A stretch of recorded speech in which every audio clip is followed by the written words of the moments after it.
You are listening to the Real Men Feel Show with Andy Grant. Real Men Feel encourages men to allow and express all of their emotions. Despite what you may have been taught, all emotions do serve you. Real Men Feel is committed to engaging in discussions that most men aren't having. All links mentioned in each episode are in the show notes found on the blog at realmenfeel.org. Now, let's get into this week's show. Hello, and welcome to another edition of Real Men Feel. This is not just another edition of Real Men Feel. This is a bit of an experiment. If anyone's ever hearing this or seeing this, then it was partially successful. September was National Suicide Prevention Month in the United States, and there was a National Suicide Prevention Day early in September, and so I was a guest on a number of other podcasts talking about my experience with suicidal thoughts, attempts, and depression. And my wife was also a guest on One Broken Mom with Ameé Quiriconi. And I have not watched it. I don't really want to watch it. And I'll tell you, it was a few years ago, Lori and I both spoke together at a NAMI event. That's the National Alliance of Mental Illness. And we spoke together, and then I sat down, and Lori spoke alone, talking about what it was like to live with someone who's suicidal. And it sucked. I knew it wasn't pleasant to live with me, but she shared things with the audience that she had never told me. So I learned stuff, and it was just really bizarre. And I learned a lot of assumptions and mistakes I had made in the way I communicated and the way I assumed things affected her or didn't affect her. So it was really eye-opening, and it helped us in the long run and in the short run. Right away, we were talking about it just to drive home of everything I had discovered from being in the audience and listening to her talk. So I don't know what they're talking about in the show, except that, it's about living with someone that's suicidal. So far, I've just listened to the beginning just to try to test this to see if it would work. Just from the very first image, I could feel the tension in my body. So I might be giggling a lot. If you hear me just laughing, it's not because it's funny. It's because that's just my defense mechanism. It's easier to do that and kind of laugh it off than to feel the pain of what might be coming my way. I don't know if I'm going to pause it and stop and comment or wait till the end because again, I haven't heard this. So if you want the unfettered version of this, go to One Broken Mom. See, there'll be links here in the post and in links on realmenfeel.org about the show, where to watch it or listen to it fully intact. But you can find One Broken Mom on every podcast platform. There's also an interview that I did that I listened to half of it, and it was, I know what I say, so that didn't trigger me much. That didn't trigger me at all. It was just, me. But this will be different. So if you're watching this, I'm going to keep my face up in the corner, and you can see me grimace or laugh along or curl into a ball. I don't know what's going to happen. And again, I'll probably, if I really want to say something, I'll probably pause the video and speak, or I'll hold to the end. I don't know. So, let's go for it. All right, here we are on the One Broken Mom YouTube channel, and we're going to watch. So part 1 is an interview with me. Part 2 is an interview with my wife, Lori. Here we go. Yeah, and I already you are a person who has experienced suicidal thoughts, or you've attempted to end your life by suicide, this episode is not for you. The topic we discussed today can be extremely triggering for someone who is struggling with suicide ideation and could be completely misinterpreted. If you are a listener, again, who has attempted suicide in the past or experienced thoughts about killing yourself, please skip this episode. Go listen to part 1 with Andy instead, or simply join us next week. In the latest statistics from the National Institutes of Mental Health, in 2017, 10.6 million adults aged 18 or older reported having serious thoughts about trying to kill themselves. And 1.4 million adults made a non-fatal suicide attempt during that past year. For every one of those adults, and even children, it is safe to say that there is at least one other person trying to support them. But you can easily imagine that that number is actually much higher, right?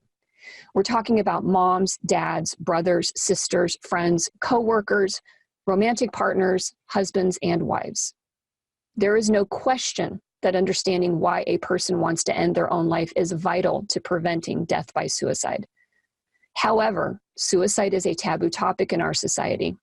And let's consider for a moment that one of the reasons is not just that there's a concern that talking about suicide gives suicidal people the wrong ideas about the benefit to die at their own hands. What if one of the reasons we don't talk about it is also because it would open up a Pandora's box of shame and judgment that lives in the hearts and minds of the people who are in the trenches with somebody who is constantly thinking about killing themselves? It is not easy to live with somebody who has a severe mental health condition. And yet we're not allowed to say that. We are not allowed to feel exhausted, angry, sad, frustrated, or even depressed ourselves. People outside of this turbulent world are always quick to point out how shameful and selfish those feelings are for us to have. So the soldiers on the front line in this war to save another person's life keep these feelings to themselves. They keep their own battle hidden, and they can become anemic. It is proven, however, that maintaining connections with people who have thoughts of suicide can greatly reduce the number of deaths by suicide. So it is just as important that we also talk about supporting those who are out there riding out the storm with somebody that they don't want to die, so that they are always fully resourced and able to maintain the life-saving connections with the people that they love. If you are one of us, someone dealing with supporting a person with a severe mental health condition on a regular basis, then this episode is for you. But I'm also warning you, be ready to hear a frank, honest, raw, and very brave conversation from a wife whose husband has suicidal thoughts and how she deals with this battle on her terms. If this episode triggers you, that's okay. Take your time or just stop listening. But you know me. There is no room in my world for false judgments or shaming other people. This is about supporting one another. We are all here to get better together. Thank you. Damn, this is so freaking weird to be forcing myself to listen to something that's warning me not to. Man, I just already have so many like emotions swirling. I don't know if I've ever been so afraid to watch a video.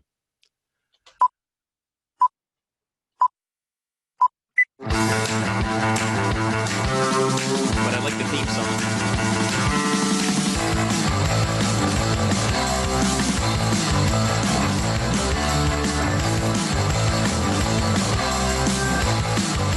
Welcome to One Broken Mom, a podcast dedicated to raising awareness of mental health, parenting, and self-improvement. I am the host, Ameé Quiriconi. One Broken Mom is not a family show. It is meant for adults and contains sometimes adult language. The topics I cover can be serious and unsettling to people. However, I do have a sense of humor laced with a little bit of a punk rock attitude. So if you're interested in real talks about real stuff by real people so that we can all get better together, well, then you're in the right place, and so welcome. Okay, everybody, welcome back to One Broken Mom. Today I have a special guest, and I guess it's not really fair. All my guests are special. But today I have with me Lori Grant. Now, Lori is actually a coach out in the eastern part of the United States, and she works with energy healing. And also providing life coaching services to other folks. And so she's like many people that I've had on the show where she is experienced in this realm of mental health and mental wellness. Now I have Lori, sorry, I almost misspoke there. I have Lori on my show for a very particular reason, and you'll be listening to this episode in September during Suicide Prevention Awareness Month. And that's because she's actually the spouse of a guest I've had on the show before, Andy Grant. And I did an interview with him recently, and I don't know which order you guys will be listening to these two interviews. It all depends on where you jump onto the show and which ones you pick up first. But I spoke with Andy because as a guest, we've talked about men's mental health and mental wellness and the work and the advocacy that he does in that field.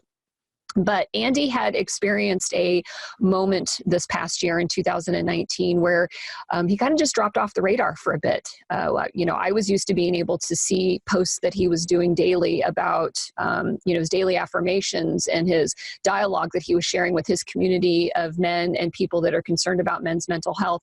And then it was like he wasn't there for a while. And when Andy reappeared back on the scene in, I believe it was early July of this year, he came clean with what had been going on, and that is that he had found himself in a very severe state of depression again, and was back into, we'll call them the old ways of having these deeply dark and hostile suicidal thoughts. And one of the first people I reached out to after I saw Andy's video was actually Lori, his wife. Having experienced this myself with having family members and people that I've known that have battled this, and it is a battle. It's really deeply, oh my God. I mean, I take a deep breath. It's a scary place to be. And so I wanted Lori to come on today to talk about this, because sometimes when we are in these situations with people that we care about, our inclination is to do whatever it takes to save this other person's life. And there's a huge amount of stress and fear. I think fear is one of the biggest feelings that I've personally experienced in this is, oh my God, am I doing enough? And oh my God, can I do something about this? And while you're working to save another person, you yourself are under this hyper aroused state of stress. And it's a challenge. And so having Lori here today is to talk about what it's like, because Lori's life has evolved with this and she has grown from it. And she has a lot of really good insights to share with us. And I'm hoping that for any of you out there that are listening that have dealt with this or are presently dealing with this, that there's something that can be taken from our conversation today. So Lori, your time with me today, I'm extremely grateful. So welcome to One Broken Mom. Thanks. It's very good to be here. So tell me a little bit about how you and Andy met. So we met, one of my friends, my childhood friends, actually, that I've known her for, since I was like 8, was going out with one of his childhood friends. And she thought we would be a good fit. So she introduced us. And here we are. And so how long ago, how long have you guys been in a relationship together now? So we'll be married 22 years this year, and we were together 2 years before we got married. Okay. So you've got a lot of time together, and a lot of history there between the two of you. Yeah. Now, did you know, because I know we've talked with, Andy and I have talked on the show, he shared his personal experiences all the way back to his childhood and stuff like that. Is that something that he jumped out and kind of like laid on the table right away with you, or was this knowledge of his, his chronic depression? No, he shared it right away. I should say, within 2 weeks, I knew. Okay. That's still pretty early in a relationship, though. Yeah, we sort of knew it was pretty serious, pretty fast. So, but he told me, within 2 weeks. I had an idea, but I shouldn't say that. I had no idea. My friend kept saying to me, he's so nice. He's so sensitive. He's really emotional. He's so sweet.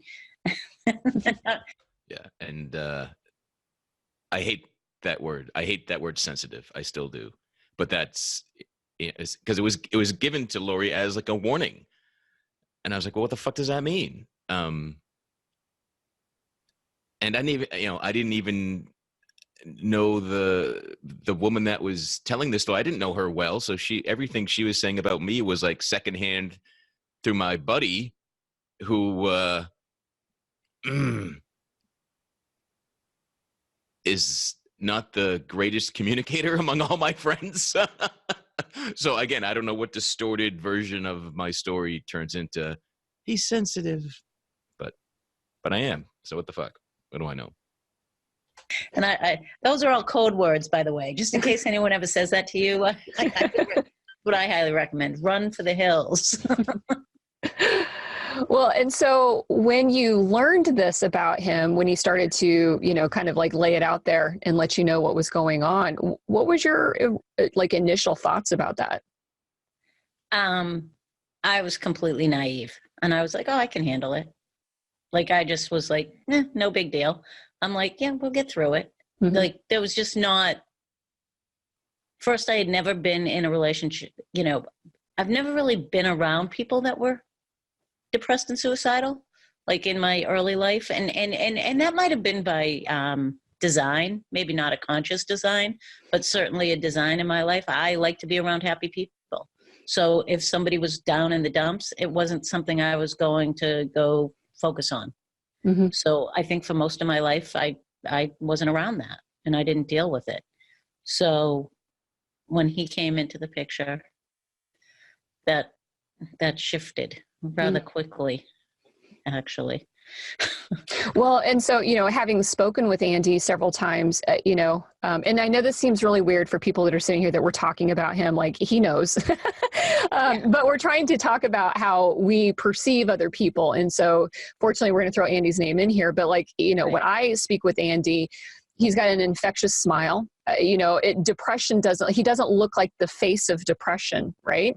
And so, was he like that? And was there some sense of disbelief that, maybe the depression's not that bad, because here's this guy that smiles and, is very open and communicative. I mean, and again, I have limited experiences versus your 22 years of experience with him. So he was not, when I first met him, he was not depressed at all. He was in a very good place. So, it's like, I have a weight issue, right? So I'll compare it to that. Like when I met him, I was thin. And I remember showing him a picture of me big, right? Like I am now, and going, I have the potential for this. And it was almost like that disbelief, right? And it was the same thing for his depression. Like when he's in a good place, it's hard to imagine him not being in that place. Mm-hmm. So when somebody says that, when you're staring at and you're living with someone who's not like that, it's hard to wrap your head around what it might potentially look like when it's not that way. Mm-hmm. So there's really no way to prepare for it. Like there isn't. Like, like you can read all the books in the world, but when you're living it, you just throw the friggin' books away, because all they're going to do is make you feel like crap. Mm-hmm. That would be my biggest recommendation. like they're going to tell you, oh, you have to do this, you have to do this. Well, you know what? When you're in it, it's like being in a boat that's leaking water. What you're doing is you're friggin' bailing. You're not like going, oh, how do I patch the hole? You're friggin' like, you're bailing the water out so you don't friggin' drown. Mm-hmm. And that is what you're doing during that time. Mm-hmm. That's like, I've never used that analogy before. I don't know where it came from. It's inspired. How long into your relationship before you finally, this darker side, the depression parts of Andy began to reveal themselves to you and became a part of your relationship? Less than 8 months. Wow. Pretty quick. And was there a trigger or anything that you know of at that time? Oh yeah, we moved in together. So it was like the 6-month mark. We maybe even less. We moved in together in like March. We met in October. We moved in March.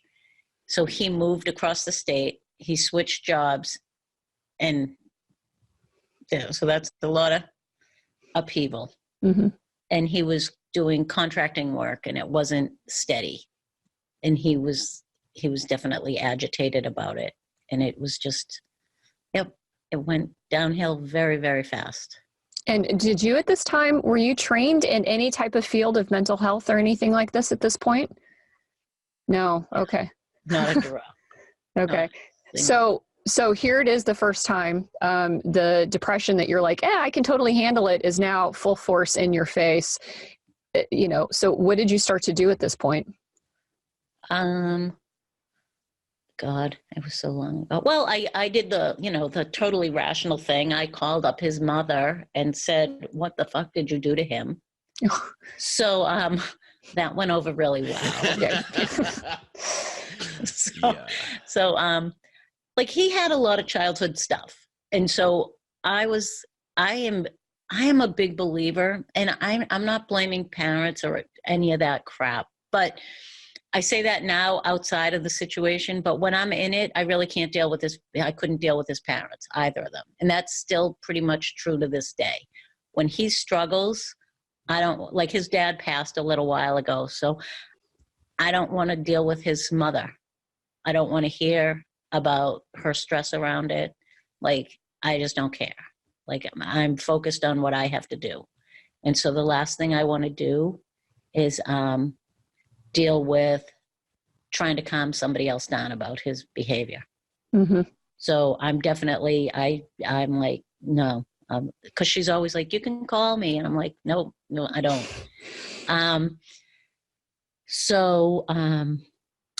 I forgot the question. Okay. So we're talking, it's okay. So I'll just remind you. So we're talking about what you did that first time when you found you. Yeah. So just a lot was asking him a lot of questions, like, cause I didn't understand a lot of it.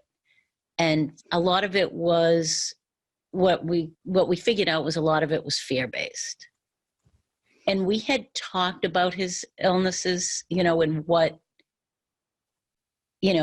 how his family had handled it over the years. Like we had touched on stuff in that handful of months together. And like one of the big things that he shared with me was that when he would go into mental hospitals, that he kind of liked it and had fun there because all his issues dissipated because he didn't have to deal with anything.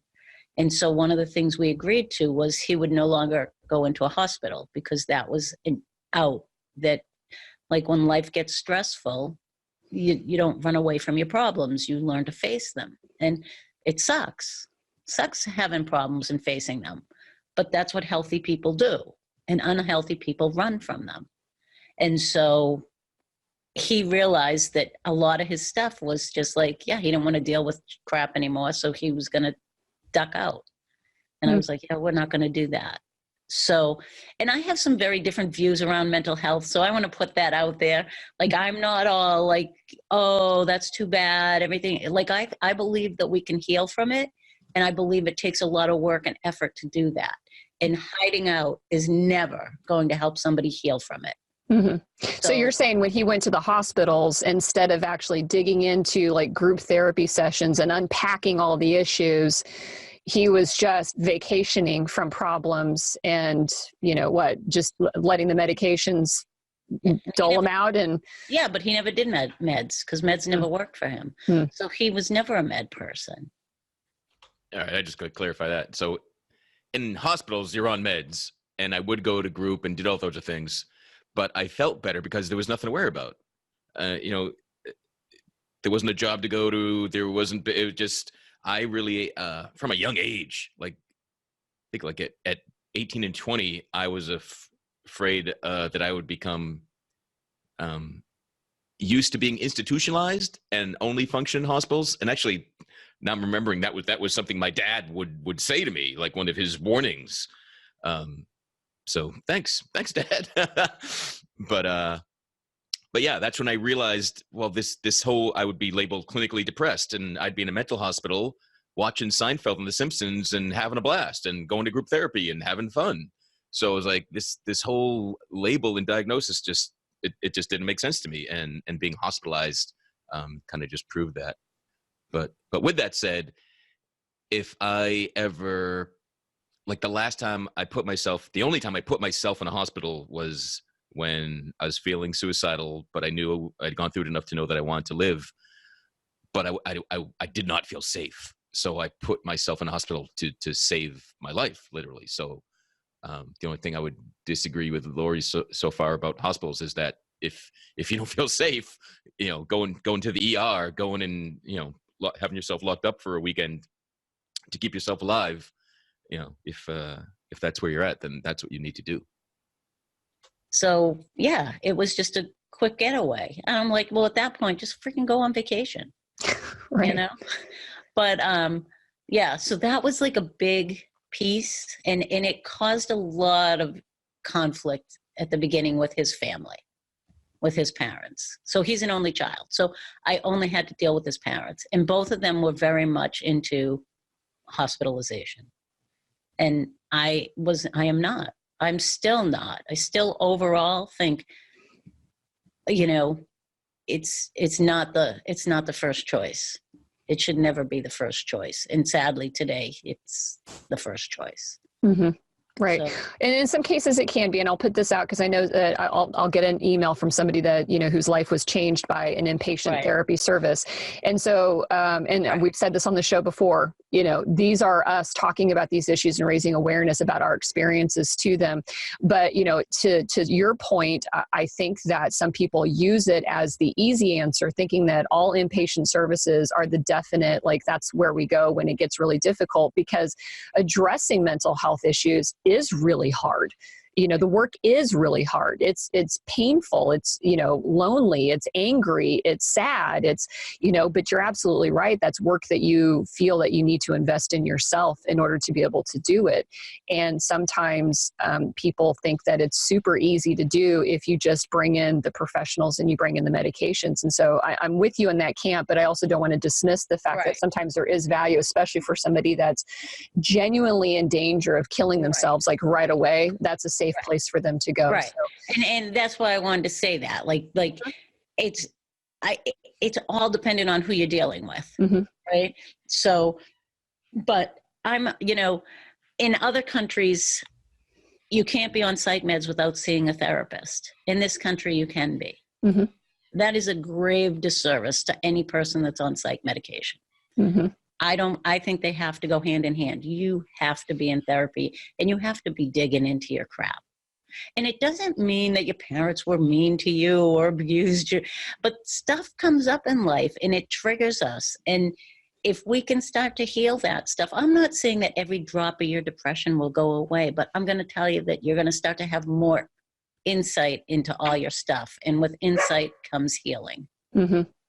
So when you as a couple had to start kind of handling this as a team together, here's the depression starting to come out. These big circumstances changed in your life and in Andy's life. It left him feeling very fearful of, the future and what's going on around you. And those are all normal, and understandably stressful, conditions. But when somebody has a predilection due to that crap and that history in there that we know Andy does, it can be worse, magnified and amplified. And so you guys came up with this, started to form an agreement on how you'd work together as a team with handling that when these episodes. What was it that ultimately brought him out of that first episode and into back to, I would call him normal Andy, because normal Andy includes all of these things, right? We all, our normal is everything, all of it, good and bad. But what brought him back out of that state of threat and into, kind of a more even keel? I don't know if he got suicidal that time. It was so long ago, I don't remember anymore. I mean, he was really depressed and, he was, we got him, he started to go to therapy and he was going like 2 or 3 times a week. And his therapist was like, you just made like the 3 biggest life changes you can make. You move, you have a new relationship, and you have a new job, right? Those are the 3 big ones, right? So he was seeing a therapist, and I was adamant about that. And that was a deal breaker for our relationship. And so some people say you shouldn't do that. Well, you know what? I had to do, I knew he had told me that he believed he was assaulted as a child. He was molested. And that's way out of my realm of what trauma that creates. So I was like, I can't deal with that. That's way beyond how I can help you. So that's beyond little stuff, So I was like, you have to be in therapy. I'm not going to stay in the relationship if you're not going to do stuff to get better. So that was the deal from the get-go. If you're working on yourself and you're doing stuff to get better, I'm here to support you. If you don't care enough to do that, I'm not in. I'm not going to care more than you do. So that was sort of the crux. So, and that's how I handled it. Some people don't. But I knew I would just be hateful and resentful if he didn't get help for himself. Because then, he's putting that all on my lap, and I'm not doing that. Right. And that's, that is That's your boundary, and that's a place of aligning and assigning like a healthy space for you to be able to live in and, you know, thrive in yourself. Because, you know, your boat analogy is correct. Drowning is a bit like this, and I've talked with other people that have, you know, lived with this specter of suicide in their life, and, you know, have lost somebody to it. And, you know, a word that came up into my brain while thinking about this, and also handling mental wellness issues with close family members, is fatigue sets in. You know, you get tired, you just get worn out. I mean, there are moments, you know, where you're just like, God, I don't have the energy myself to have to deal with this. And when you have somebody who is, you know, who isn't trying to not drown or making it all your responsibility to keep them from drowning.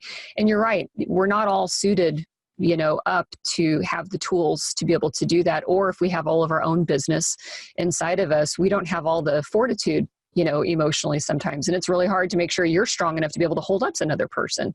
Right. And, you know, I think, you know, I'll share my opinion. I'll agree. I think that, I know for me, therapy is kind of a boundary for me as well with people, you know, just in general. It's kind of like I've invested a lot of time and energy into taking care of myself. I need to know that everybody else feels the same and as strongly about their own well-being to be in here, because you don't want to be unintentionally led down into minefields, you know, with somebody. Now, so he's gone through therapy, and you guys are early into your relationship, but you've been putting up, or I would say putting up with this, but having to kind of have this balanced in your relationship for 15 years before you finally had an epiphany. And I think I saw some place where you called yourself a people pleaser. You know, so talk about how being a people pleaser with a person who has suicide ideation and depression, you know, affected you in your life. So I was always a people pleaser, so I'm not going to put that on Andy. That's us. That's our stuff, right? That was mine. Yeah. So, and one of the things I really want to say before I forget it is that you're going to find, if you're with somebody who's suicidal and depressed and has that big energy and all that, chances are you're a people pleaser already, long before they came into your life, because you attract that, because that's what you attract. So you're going to pull those kind of people into your world. The people that need you. Yeah. So that you can do what you believe you're supposed to do, which is to take care of everybody else. Absolutely. 100%. Right. We talk about that all the time on One Broken Mom. Right. We bring in what we're used to doing and what we're suited up and ready to do. So, and so there's an awesome piece to that, because you get to serve them. But you used at the beginning of the show, you kept using the term for save. So what I've learned over the years is throw that phrase out. That's never our job. The only person we save is ourselves. Everyone else we serve. And if you can separate that, half of your issues are going to dissipate. So we don't save anybody. And our biggest flaw comes when we start to think we can, because that's when we start to lose who we are. And that's when my epiphany came. Was like, I was in my bathroom. He was going through, you know, I'm going to kill myself. I'm all done. And he drove off. He left. I tried to keep him I tried to convince him not to go, and he left. And I knew he was looking for a bridge or something to either drive into or drive off of. And at that point, I was like, I actually said, just fucking go. Then just go. Like, I was done. I was like, just go. If that's what you want to do, I'm not stopping you anymore. Just go. And he left. And, you know, that might not be like the best thing to do in life, okay? But again, we're all where we are, right? Like, we're human, and you have to work through the guilt and the shame that comes with not being able to handle it. And I went into my bathroom, and I remember putting my head in the towel and just screaming, how the fuck is this my life? Like, it was the only time, I think, in my whole life I wanted to run away. I wanted to get in my car and just never come back. And so I reached out to some of his friends, and I was like, call him. He's off. He wants to die. I can't do it anymore. So I had never done that before. And as you can tell, it's still not an easy thing to own that you can't surf and save people. And that was when I realized it. And it was heartbreaking. It shifted me forever, because I always thought that was my role. And so it was like, I'm a horrible wife, I'm a horrible person. All that came up. So I thought I had healed because I reached out to people for the first time and asked them for help. And then a year later, I was struggling terribly around it. And I realized I was getting coached and I was getting some healings around stuff.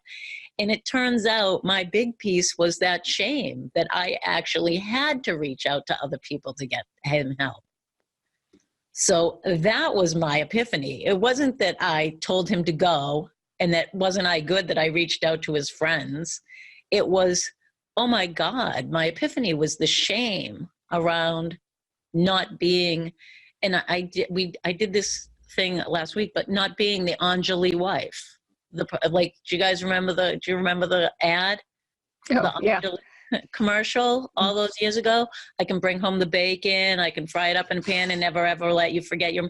So basically that commercial, Brene Brown did a piece on it saying that commercial, she said she doesn't know what it did for the sale of the perfume, but she's pretty sure that it enhanced the sale of antidepressants around the world for women, because it was once again saying we have to do everything. And in that moment, I was like, I failed as a woman. And that was my shame. And so, I've worked through it, but there's still a huge piece that I'm still working on, right? Because we're always working on our deeper crap. Mm-hmm. So his stuff was a huge gift to me in a lot of ways, because it made me create boundaries and it made me learn how to do that, because I really didn't know how. So that was that was my biggest epiphany. But, you tell people, and we can get callous. We can get callous. For those of us who live with people with depression and suicidal stuff, and you're dealing with it all the time, we can sound pretty friggin' cold when we're talking about it. And if people don't know you, they are horrified if they overhear that conversation.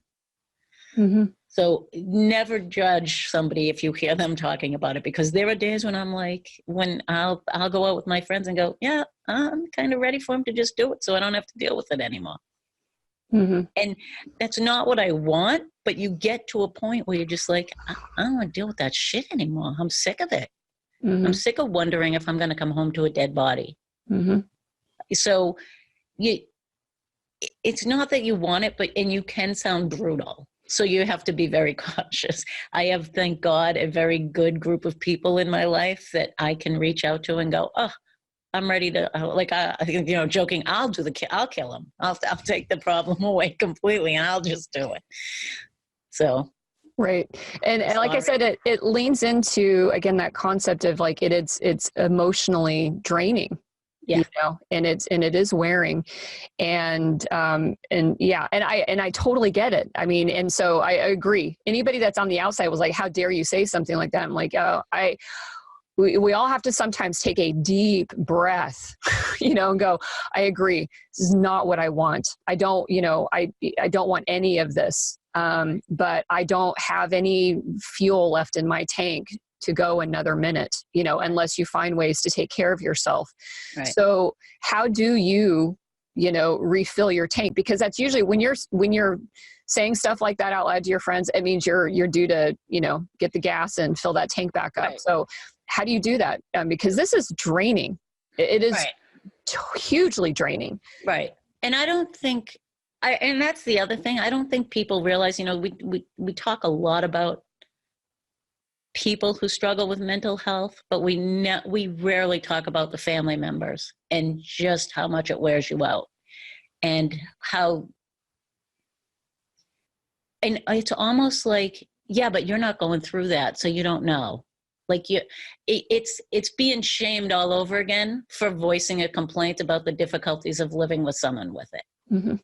right. So people then turn around and shame you for voicing how difficult it is. And they're like, well, at least you're not suicidal, right? Which is basically like saying, and this is a huge issue I have with my own stuff about my feelings not mattering as much as other people's. So of course I married someone who was suicidal because it fit right into my, like, fitting into my, like, oh, then my feelings don't really matter anyway. So like, it was a perfect match. So, but what it does is it says, shut up, you don't have a right to complain about it because you don't want to die. So you negate all the stuff that the family person is going through. And I've seen it, I've witnessed it. I've seen people who are depressed even say it. Well, it's not, so you don't want to die, so how bad can it be? Mm-hmm. And you're just like, are you friggin' kidding me? And what are you going to resent? How do you respond to that? Mm-hmm. Like, there's not really a good answer for that, right? Like, oh, thanks. Okay, I'm completely irrelevant. I get it now. But so what I do usually is I get together with my friends. Like, I make a point of getting together. And that usually calms me, and just being able to vent and know that they don't think less of me for that venting makes me feel better. Because I like to serve. So I'm okay with helping and serving. I just have to make sure that the person on the other end is okay with doing their share. Right. So this round with Andy was a little more difficult than usual because he didn't want to do anything to feel better. And that's when I lose it. So like, I don't mind people being, and I know that sounds weird, I don't mind people being depressed, but I can deal with people being depressed if they're taking action to shift. Right. If they're doing nothing and they tell me they don't want to do anything, it's much more difficult for me, because it goes back to what I said at the beginning. If you're not going to help yourself, I can't make anybody do something they don't want to do. So if you're not going to help yourself, why would I? Right. And that's probably one of the, biggest challenges that, I see and hear, I've experienced and felt, especially when we have been groomed through, childhood to have to serve somebody else's needs instead of our own, when we weren't really parented in the way we were supposed to have been parented, but yet made responsible or discovered we had some responsibility or we had power. It was one of the things that for me was realizing or, thinking, that I had an ability to shift and, other people around me, when I really didn't. But it is to get over this idea that a boundary is unhealthy and a boundary is a bad thing, that, and I'd say in partnership with that idea, like you've said, which is that we actually can save a person. Because how many times have we heard spouses or family members talk about how they did everything, and despite everything they invested and everything they thought they were putting into this other person still made a choice to die by suicide, and then the grief that goes along with that, they just didn't do enough. But ultimately, that person still ultimately makes a choice. Is it a sad choice? 100% it's a sad choice. Is it sad to think that they didn't have any other tools or resources or anything left in them to be able to do something different?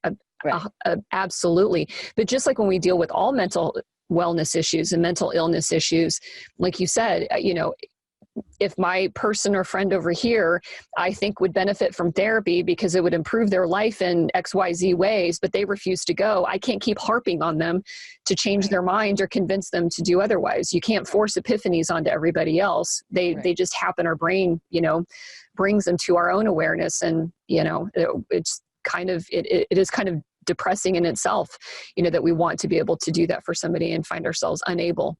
Ultimately, it's not in our power to do anything.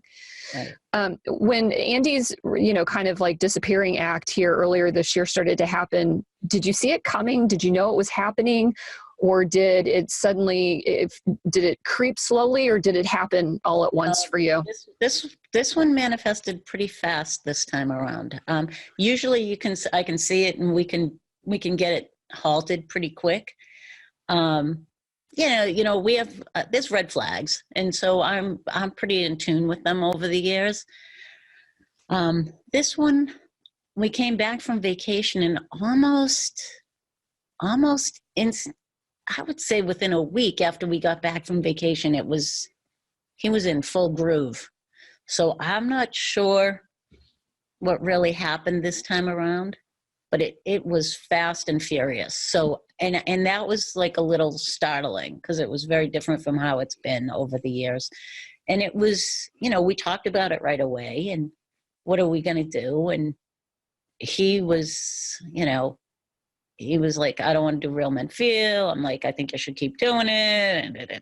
And then he was like, I'm going to stop for a month. And then it was 2 months. And I think I don't know exactly how long, because everything sort of gets, just goes into a different mode for me.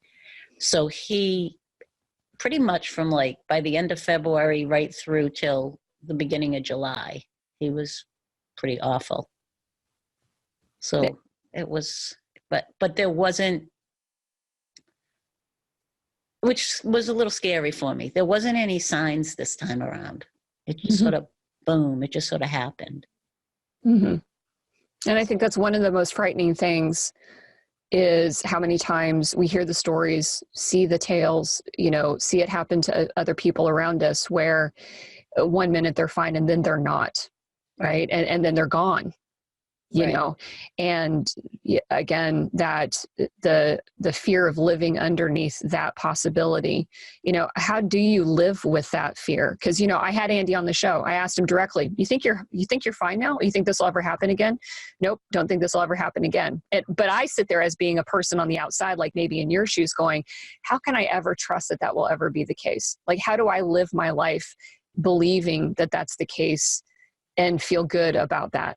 Right? How do I let my guard down and let myself be open to the fact that for the next 40 years, it's all going to be rosy and this will never happen again, especially when you're building upon 20 years, right, of experience of seeing sometimes it comes out of the blue, So how do you feel? How do you handle that?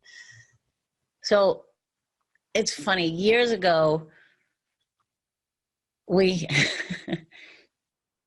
did a he had taken a year-long energy class, and he felt really good. And I was like, well, I'm going to sign up and I'm going to take it. And he said, that sounds great. And I said, but it's going to bring up a lot of crap for me. So how this year when everything came up for you, I'm like, you're going to have to be there for me when all of it comes up for me. So I need to make sure you're going to be okay through all this, because my stuff's really going to come up. And he's like, yeah, I'm going to be great. And I was like, okay. And I signed up. And then some stuff happened with his teacher, with him, with me. And I said, I'm not going to take the class. I'm going to back out. Because his teacher was like me. He was a team player. He was very, wishy-washy with boundaries. And I really wanted to see him in a strong role. So he was sort of my role model of how I could learn how to have my boundaries better. But then that person's wife was very strong and sort of ruled him. Mm-hmm. And then it turned out she was going to be teaching the class a lot. And I was like, I'm not going to take it, because I'm going to lose what I need, because she's going to overpower him, and I'm not going to learn what I need to learn. And in the process, there was a big falling out with the class and the teacher, and Andy cycled down. And I was like, see, I can never do anything I want to do. So, right, in my head. Mm-hmm. So that was when I thought, that was the first time I thought he wouldn't have it anymore. And I was like so resentful for the first time. And so then I shifted, and I was like, so now how I deal with it is I'm going to live like it's never going to happen again, but I'm okay if it does. Because if I live with waiting for it to happen, I'm never really going to live. Right? Mm-hmm. It's that whole mentality of waiting for the shoe to drop. Mm-hmm. And I don't want to, I have that tendency in me already.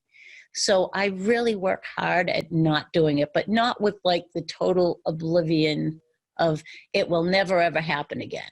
But mm-hmm. It's just like, I'm going to enjoy life as much as I can, as while I can, while everything is good. And I'm going to live like it's not going to happen again. But if it does, I'm okay with that too. Mm-hmm. Instead of being mad if it happens again. Mm-hmm. So that's sort of how I do it, because I don't, it's like driving. Well, car accidents happen. Do you drive every day thinking, what if it happens? Right. No, you drive like it's not going to happen. And so that's sort of how I live. It's a challenge, right? Like if I feel like I'm getting into my story crap, my story, I'm married to a guy who has depression and suicide, right? And that can be our story. Mm-hmm. And you can get wrapped up in that. And so I might not get depressed and suicidal, but I can certainly use that as an out to not want to deal with things. So I try really hard. Again, it's a lot of work. Whether you have mental illness or not, doing your own crap and clearing your own stuff, it's a lot of freaking work. And living with someone with mental illness, if you're not doing that work, you're screwed. Mm-hmm. You're screwed. And this is what I want to say. If it's too much, go, leave. Don't stay. You're not doing yourself or them any favors. Like, you're not the worst person in the world if you say, this is way too much for me and I don't want to do it. Mm-hmm. I'm glad you said that, because I think a lot of people feel, again, a stigma or a shame of not finding, not being honest with themselves to say, I don't have the tools for this. Right. I can't do this. And then there's this whole, I don't want to do this. Right. And there's nothing wrong with saying that.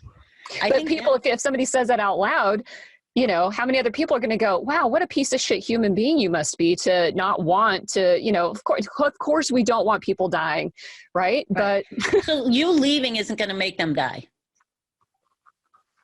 That is some kick-ass guilt that other people will throw at you because they don't have the balls to stay and deal with it either. It's always someone on the outside looking in going, what? How could you leave? Like, it's like, well, where the hell are you? Are you living it 24/7? Then shut the F up. Because, like, the last thing I need is somebody who's not living it to tell someone who's in it that they need to stay in it. Mm-hmm. Like, that's some balls. Like, you come do it.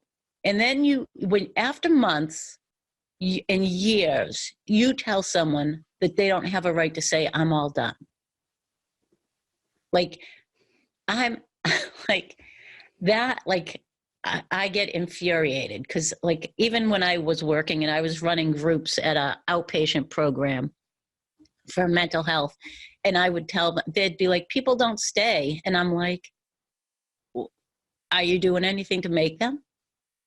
And they'd be like, what? I'm like, what are you doing to help yourself heal that would make them want to stick around? And they're like, what are you talking about? I'm like, do you wait till you're suicidal to get help?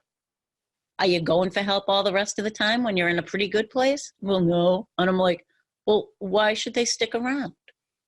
I'm like, do you think it's easy? And they're like, no. I'm like, well, why do you assume that somebody would do that? Like, so it was always this challenge with them. Like, you're a lot of work. I think you're worth it. But if you don't think you're worth it, how much do you think I should do? And one of the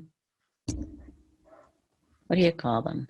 Social workers. One of the social workers, her first thing to me when I was getting frustrated with the patients was, you can't want it more than they do.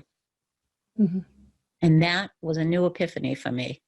And I was like, oh, well, that is everything. I mean, you can put that with addicts, right? Like if you're friends with an alcoholic and you want them to quit drinking, but they don't want to, you can't want it more than them. You can't do stuff to make them stop drinking. So if you equate mental illness like you do with alcoholism, you will, and read, I highly recommend, and I can't remember it, Melody Beattie's book. Oh, yeah. Well, she wrote about codependency. She's the one that actually, codependent no more. No more. Yeah. Replace alcoholism with mental illness, and you will have that book perfect for people who take care of people and live with people with mental illness. Mm-hmm. Yeah. But that's the challenge. Stop trying to save them all the time. Mm-hmm. Yep. And, your analogy to driving in a car, that's absolutely true. You do have to, there are no guarantees. I've said that many times too. Like, we aren't immortal. Death is coming for all of us at some point in time. And you're right. We don't wake up every day under normal circumstances, fearing, what's next and not doing, some people choose not to do certain activities because they're dangerous activities, whatever it is. But yeah, the key is to wake up every day, one day at a time, and roll with the day that you have and do the best that you can with that day and with the people that you have around you and stuff. Right. So, when somebody's in your life that has that tendency, every day that you get, is important. So now you do coaching services and the energy healing work and stuff like that. Do you work with a lot of other spouses that are in similar situations? No? No. And I'll tell you why. Because that's who I wanted to work with. Mm-hmm. Like my goal was to work with family members. Mm-hmm. So what I learned after failing miserably at having clients was that people like me don't reach out for coaches. Right. That's the irony, right?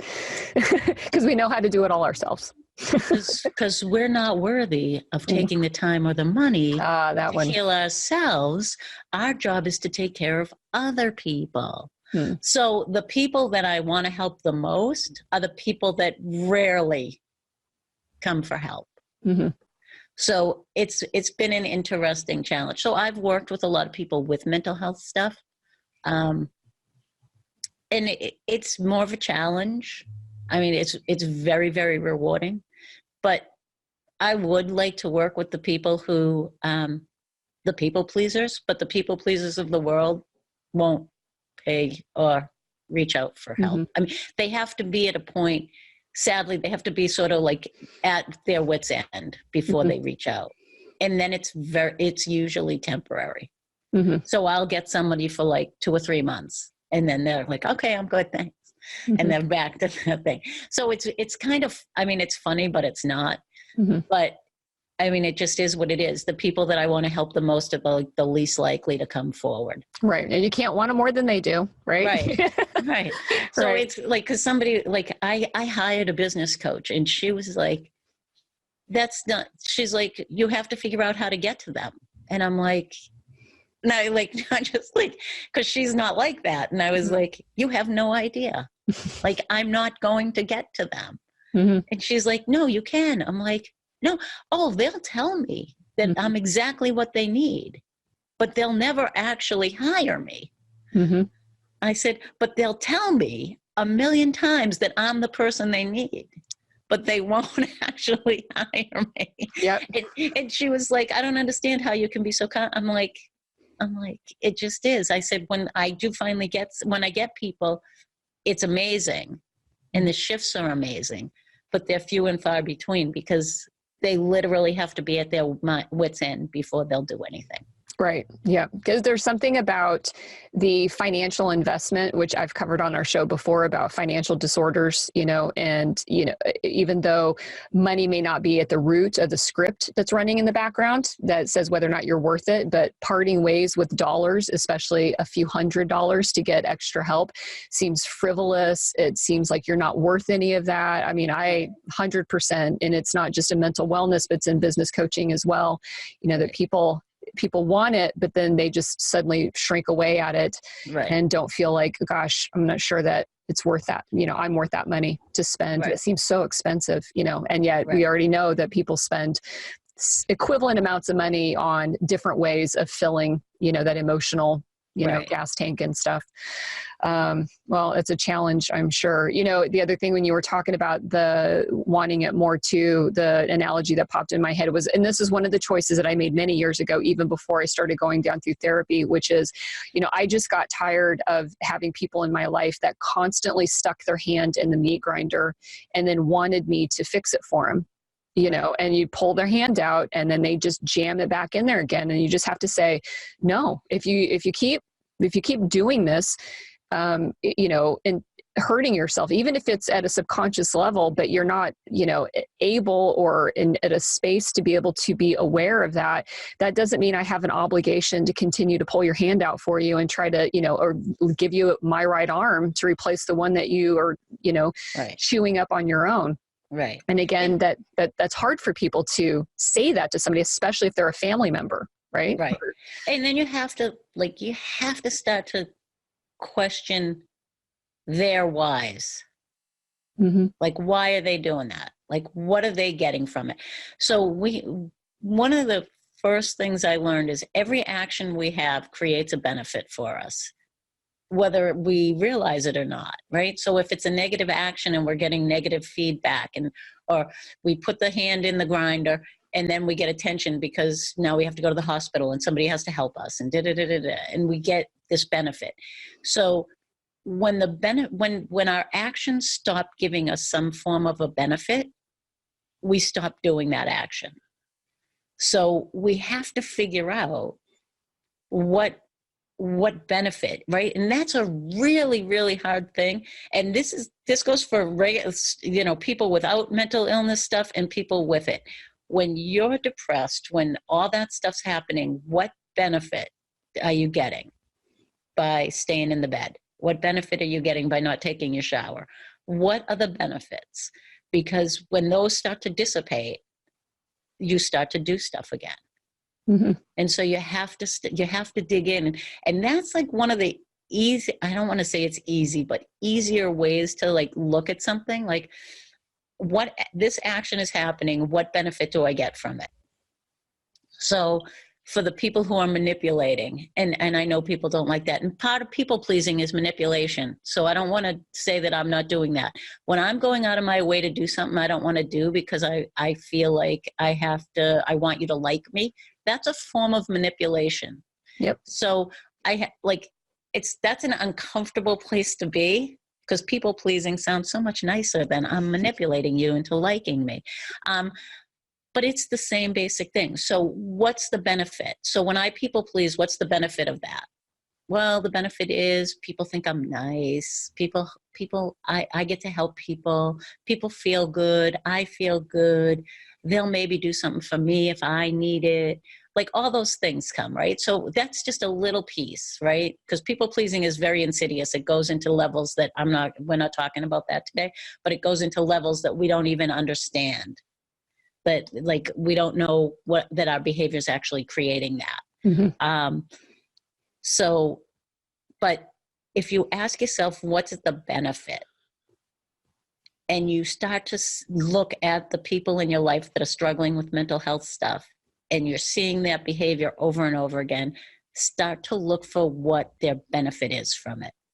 Mm-hmm. So like people that struggle with anxiety, what's the benefit when they cancel all their arrangements? Like somewhere there's a benefit. I know that sounds harsh because they're like, no, there's no benefits. But I've worked with enough people over the years to have them tell me that they've used their anxiety to get out of stuff they don't want to do. So that's a benefit. I got to tell you, if you ask Andy about funerals, he will tell you that he did not have to go to funerals in our relationship for years and years and years because he would use that as an out. He would say he was afraid it would spiral him into depression. So I would never make him go. Turns out that was not true. He just didn't like to go to funerals. And I was like, well, who the fuck does? Right. I'm like, but sometimes you just have to go. So that's what, that's what I mean about benefits. Like, there are things that they will use to get what they want. And it's our job as their partners, as their parents, as their family members, as their friends, to not enable them. Mm-hmm. And that is a hard thing to do. This is a fine line between taking care of them and loving them and not enabling. Mm-hmm. This is a challenging situation to be in. No doubt, from this point forward, from everything that you've already been through, what is the thing? And I know there's no magic bullet to any of this, but if we're leaving listeners that are in the same situation as you, with what's the first step they should start to do in order to improve their well-being if they happen to be in a similar circumstance, where do they begin, in your opinion? Their happiness is not your job. Just kind of like print that on a piece of paper, tack it up on the wall, and look at it every day. Remind yourself every single day, your happiness is your job. Their happiness is theirs. I'm not saying you don't support them. Listen, I've been with somebody for 24 years, almost 24 years. Very, very supportive. Love him. Can't imagine my life without him. Not, you know what I mean? Mm-hmm. I support him through it all. I don't save him through it all. I don't think anymore. Well, sometimes I don't think I'm failing if he's not happy. Now, for women, that's a whole new challenge. Mm-hmm. Like, forget about the mental health thing. That's a challenge just in day-to-day life. Mm-hmm. When you throw in the mental health piece, you add in just another complexity of how we were raised and how we were told that it was our job as wives, that our husbands, what are we supposed to do to keep them happy? Mm-hmm. Right? Like it was all on us and they had no responsibility for it. So, and from husbands, you have the same thing. It's a little different because you don't have the whole life of that's your role. Mm-hmm. Is to keep your partner happy. I mean, it is on some levels, but it's different. It's not the emotional thing. And I'm saying that as a generalization. Oh, yeah, for sure. I'm not saying that but so the biggest challenge is reminding yourself every single day that it's their job to keep themselves happy. And it's your job. And I'll say this, it's your job to support them in that. Mm-hmm. It's not your job to create it for them. Mm-hmm. And you can get very sick of throwing out different ideas to make them want to do things because they are listen, people are great butters, right? Mm-hmm. Honey, why don't we try this? Why don't you try this? Yeah, but I can't. Yeah, but. And so, and you can have a sense of humor about it. Oh my God. If you cannot laugh about it, and that goes, it flies in the face of everything, but friggin' laugh about suicide, laugh about depression, laugh about anxiety, laugh about it. Don't make it taboo. If it's always so serious, you can't find the humor in it all. And sometimes it's friggin' funny. Mm-hmm. I mean, sometimes it just is. Like, really? Like, really? You're going to try and find a tree branch out in the yard to try and hang yourself from? Really? That's how you want me to come home and find you? Hanging some, like, find the humor. Like, really, honey, what will the dog be doing? Will the dog be running around flipping out? Like, try and find the humor, even in, it's dark humor, but it's humor. And if you can laugh, laughter heals a lot of things. Mm-hmm. So you try and find the humor in it. You know? I get you. Yeah. And I've seen other, I work through other platforms related to mental health and also physical health. And in those advocacy platforms, they actually do talk about, an integration of humor into it. Because, honestly, that feeling that you get through your body and your chest when it's the positive chemicals that come from that experiences are healing in themselves. And like you're saying, like there's a time and a place to be funny about it and to not be teasing somebody. Teasing is not humor. That's different. That is totally different. Right. And so we're not advocating teasing anybody for that, like at all. And if you can't understand the difference, I don't think you're listening to the show. But I agree that you have to be able to break that. And, and thank you for talking and bringing that up on this, because you're right. The reason why I want to talk about suicide and preventing suicide as much is because it is a taboo topic. People don't talk about it enough. They don't share honest and raw feelings like you did, out of fear of having somebody call them, despicable or terrible or whatever, or the idea that, again, talking about it causes more people to run off and kill themselves, or just this is so big and it's so heavy, I don't even know how to open up that first page and begin. Right. So I don't say anything about it because I'm afraid of what the pages in this book are going to tell me, about what's going to happen and everything. And so I do appreciate you spending an hour with me, today to actually talk about this and to bring awareness to it and to your position, with having somebody very close to you do it. So thank you so much, Lori. Oh, it's my pleasure. And remember, never call your mother-in-law and say, "What the fuck did you do to him?" I'm not recommending that. See, you guys, that's humor. That's how that works. Fair enough. And I had only known her for 6 months. It was like maybe not the best way to start off a relationship. So just for the record, we're very good friends now. We're very close. And I still don't talk to her about that stuff. Yeah. Well, and I've had other guests on the show before too, that once you start putting labels on everybody, it all goes downhill really quickly. So right. Yeah, you do have to, you lose if you're taking care, and it's the same if you're taking care of somebody who's sick. Like I spent a year and a half, big surprise, right? I'm a people pleaser and a caregiver. I took care of my father-in-law as he passed. So I took care of him for like a year and a half. And I would get together with my friends and we would laugh about the things he did, right? So he had dementia and cancer.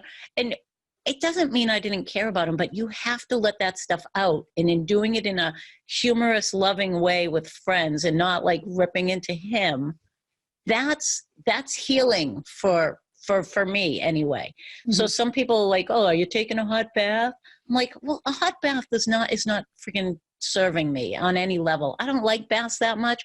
So me taking a salt bath isn't like, that's not self-care for me. That's like more like self-torture. Mm-hmm. So I'm not doing that. But going out with my friends and eating, getting some nachos and being able to go, what the fuck is going on in my life? Oh my God. Mm-hmm. That is self-care for me. So you find what works for you. Don't listen to all the books about self-care being go for a long, take a bath, get some quiet time. That's not what rejuvenates me at all. Mm-hmm. So find out what rejuvenates you and do that. Don't listen to all the people tell you what you should do for rejuvenation. Right. And not let them shame you into not honoring who you are and what you need and stuff. Absolutely. Because that's a big challenge today, because everything is self-care today. Mm-hmm. Yep. Sometimes I'm just like, throw that shit out. Cool. Well, I think that's a good point to end on the interview today. So thank you for throwing that out there, because I think that's probably one of the most important things is to figure out what it is that you're going to need to, refill. And, that's what it is when you're used to running on a low tank or fumes for most of your life because you've been giving fuel to everybody else around you, learning how to get that tank full again and again so that you're resourced for yourself. But also, and once you're resourced for yourself, then there's the capacity to be able to, like you said, serve, not save the people that you have around you that you love. So again, thank you so much for this. So again, Lori, it was a pleasure. Like I said, I appreciate meeting you. I'm not going to lie. It'd be nicer to meet you under different circumstances. But again, I value your transparency and your honesty and your candor and your bravery for being able to talk with me about this today. So thank you. Thank you. It was my pleasure.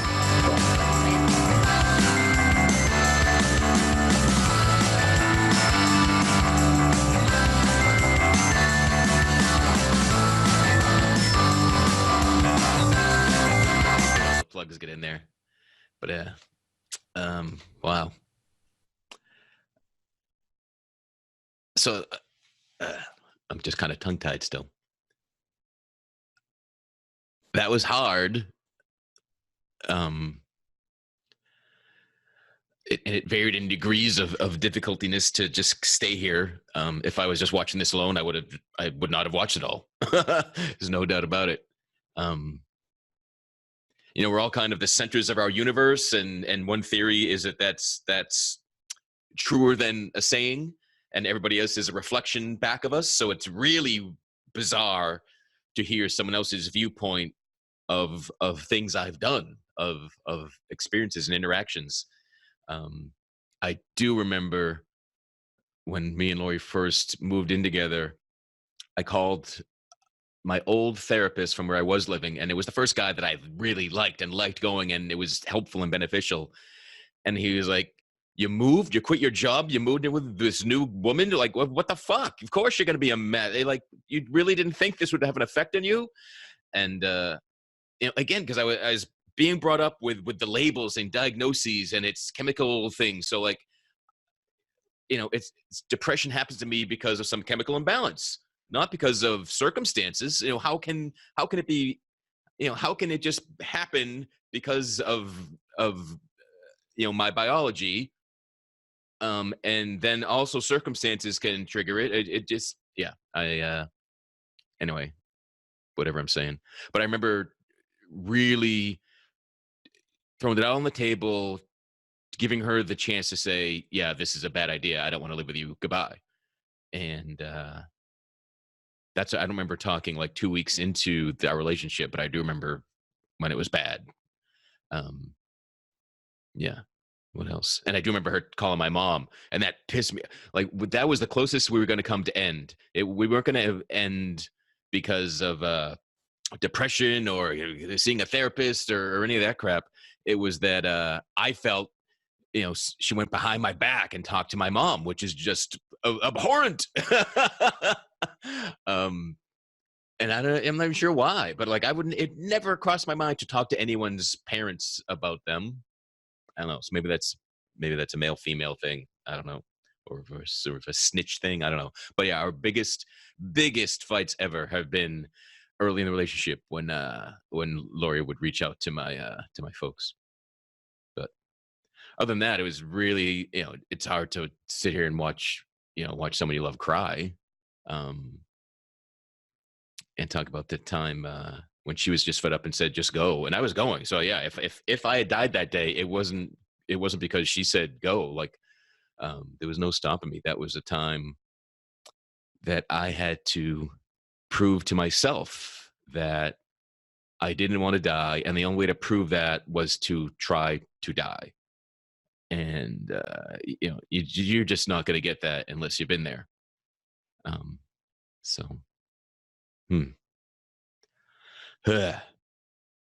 Well, I hope if you made it this far, you got some benefit from that. I hope my comments and reactions added to it. If just distracted, you can watch the whole interview with Lori without me sitting in the corner. But until next time, be good to yourself. Thank you for listening to Real Men Feel.